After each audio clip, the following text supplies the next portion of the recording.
A ver, José Luis Romero Hicks, hábitos de lectura en la pandemia. Uno se imaginaría que con el encierro la gente se volvió lectora y compró libros por internet, digitales o de papel. A ver, antes de que nos hables de lo que nos vas a decir, yo lo que conozco es que mucha gente se volvió en consumidor de series de la tele, series de streaming por Netflix, por Amazon o otros servicios de streaming. Mira, es un poco de los dos. Es un poco de los dos. Creo que, afortunadamente, desde el 2015, Eduardo, el INEGI tiene un módulo de lectura que le llama el Modeco, perdón, en donde se está midiendo cuáles son los hábitos de lectura. Y además de libros o de series, considera también como lector a una persona que lee revistas, que lee periódicos, que lee historietas, que lee páginas de internet o inclusive que lee blogs. Creo que ahora que estamos y seguimos en pandemia, es importante medir nuestra capacidad lectora porque tiene que ver con la productividad, Eduardo, porque la periodicidad de la lectura pues es un elemento que sirve para enriquecer el vocabulario, sirve para aumentar la concentración, sirve para aumentar la comprensión y la abstracción de conocimientos y sobre todo la agilidad mental. Ya lo ha dicho la UNESCO, la lectura es una práctica sociocultural con efectos educativos, económicos y políticos. Creo que a medida que leemos, somos más capaces de comprender mejor nuestro papel en las diversas relaciones, sobre todo en las relaciones económicas que tenemos con el trabajo y que tenemos con la vida, porque se trata de un hábito que los seres humanos pues hemos ido construyendo desde hace siglos para mostrar el acontecer histórico, así como transmitimientos y valores. Sí es cierto, como tú dices, que las series se incrementaron, pero ahí te van algunas de los resultados del módulo de lectura que se levantó en febrero de este año y que nos acaba de dar de conocer el INEGI a finales de la semana pasada. Esto es me imagino que es por medio de una encuesta y le pregunta a la gente si está leyendo o no está leyendo, etcétera. Así es. De hecho, se levanta una encuesta por viviendas, Eduardo, en 2.336 viviendas del país, de todos los estratos económicos, para descargar este módulo. El 43% de la gente encuestada declaró este año haber leído al menos un libro en los últimos 12 meses, a diferencia de hace un año, en donde la cifra, en lugar del 43%, fue del 41%. Una tendencia positiva también. Otro ejemplo, en general, los mexicanos leyeron en promedio 3.7 libros en el último año, pero las mujeres leen un poco más libros que los hombres. Las mujeres declararon que en promedio leen 3.9 libros en los últimos 12 meses, a diferencia de los hombres que leen 3.5 libros en promedio en los últimos 12 meses. Yo te pregunto si esto es una encuesta, porque de acuerdo a datos de Nielsen, que midió las ventas de libros en 2020, sí, se vendieron 23,5% menos libros y el volumen, el valor de los libros vendidos se cayó 20%. Entonces yo no sé si mucha gente se puso a leer libros digitales. Correcto. O le gusta decir que están leyendo y no lo están haciendo. Porque la verdad es bien feo que usted lee. Ah, claro, yo leo, ¿no? Es como las encuestas de consumo de drogas. ¿Usted consume drogas? No, claro que no. Bueno, no sé qué tanto creerle a la encuesta, máxime viendo los resultados de la venta de libros. Hay que entender que la encuesta no solo mide venta de libros, sino, por ejemplo, mira, el principal motivo de lectura de las personas, 42 de cada 100 por entretenimiento, o sea que se están incluyendo revistas digitales y revistas también en general y no solo de libros. 25 de cada 100 encuestados dicen que leen por motivos de trabajo, o 18 de cada 100 encuestados dicen que leen por cultura en general. A mí me preocupa que la encuesta incluya blogs, incluya memes, incluya...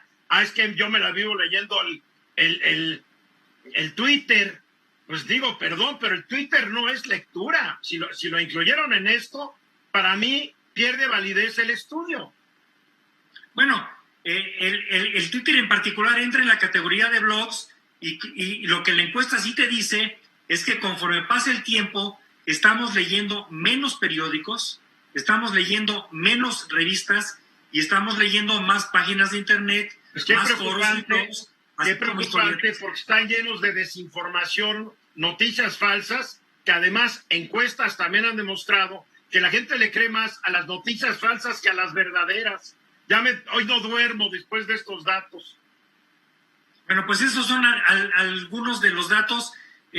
Concluyo diciendo que me parece preocupante que solo una cuarta parte, menos del 25%, dicen comprender la totalidad de lo que leen y menos del 22% declara que comprende poco o la mitad de lo que lee, para agregarle a tus argumentos, Eduardo. Grave. Luis Ernesto. Yo estaría preocupado en el largo plazo. Eduardo, concuerdo que a lo mejor no empatan los números de la industria con lo que está mencionando José Luis, aunque ambos pueden ser válidos, ¿no? Podríamos justificarlo diciendo que yo leo un libro, mi esposa lee el mismo y por lo tanto se vendió un libro, 2 personas leímos más, ¿no? Pero creo que lo que más debería preocuparnos es el impacto que está teniendo el día de hoy el sistema educativo nacional. El programa que desarrolló el ahora embajador en Estados Unidos, Moctezuma, no funcionó. El gobierno no ha querido aceptar que no funcionó, pero no funcionó. Es un programa que no logró llevar la educación de la manera correcta a los niños a sus casas.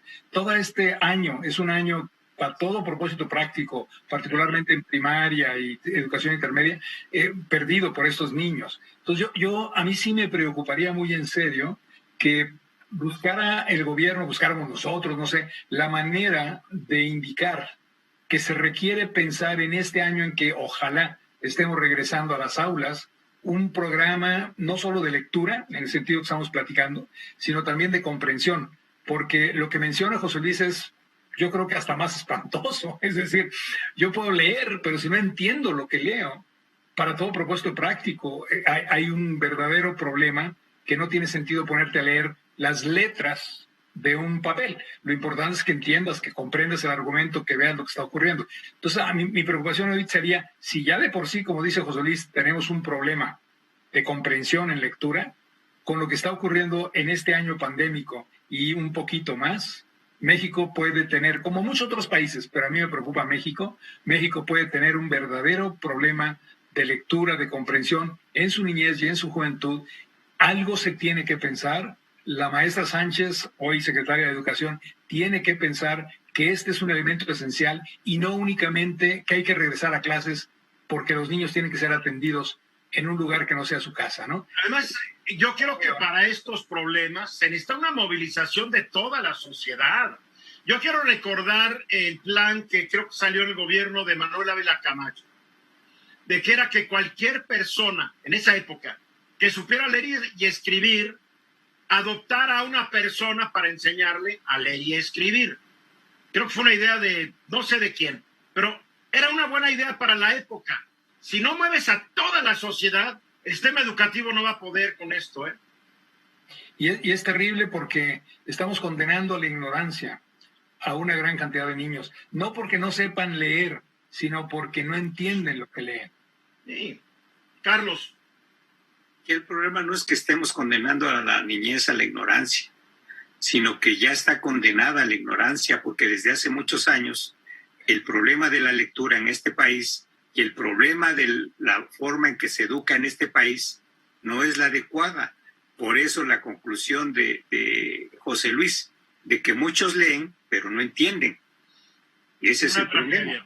Es trágico, porque esto va a afectar a varias generaciones de mexicanos. Para concluir, José Luis.